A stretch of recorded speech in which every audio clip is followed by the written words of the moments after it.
Nung emo ko buri, mas eda ka buri. Balo mo kening yato. Kahit makanano ka pa kasalese gagawan, atin talagang taong eda ka abor yan. Kahit ala na ka manggagawang matsura karela. In short, atin maiinggit ka at atin kang basher. Balo mo na nung dapat mong gawan. Ala kang dapat gawan o patunayan para aburyanda ka. Nung eda ka buri, okay mo. Naman big deal ta. Mo naman ngan kasi please deng tao para aburyanda ka. Kaya kapaya pekto ka ring taong emi kaburike ka. I-stressan mo yung sarili mo. Is to konga ko. Kung yung apong ginupin na ginawa kening yato, atin niyang basher o atin mimimwa kaya. Kaya ka pa kaya? Atin talagang taong makanyan.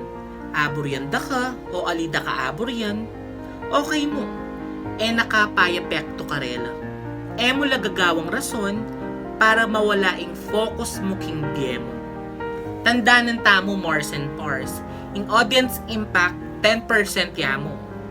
So atin pang pwedeng lugod kaya katamong 90%. Karetang 10% tareta, meging partina na laning biemo. Pero yung dapat mong gawan, mo nala masyadong intindihan.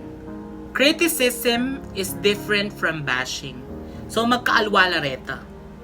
Criticism kasi, apin yan tang apo punada ring alwang tao, itang masanting keka, pero pwede mong baywan.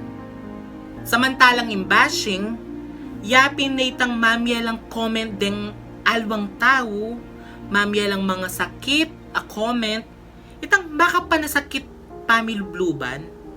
Kaya dapat, baluta mo nung kikriticize da nakatamo or babash da nakatapala. At least, asopan me pang i-improve in sarili mo. Pero naman ketang parala na panamdaman mo ngan ing mga tsurang penyabi da keka. Bandang tatalwi, ika rin kasing may epektuan. Pag-aralan mong may epektuan karetang bagay nga reta. Piditak-ditak mo. Sigurado, agawa mo. Kera ka lang kasi kaya katamong ngayon mabilis tamong magusga, base kayong akakit tamo. Mo kailangan ikwento yung istorya mo karingalwa para aburyanda ka mo. Sabi ko pin, nung eda ka buri, okay mo. Nung kasusuran laki ka, okay mo din.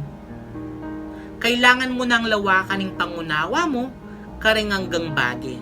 Kasi, kung magpadala ka at magpayapekto ka karing sasabihan dareng ngalwa, may sambot ka. Lagi mong tandanan. Lagi tamong tandanan mga Mars Pars.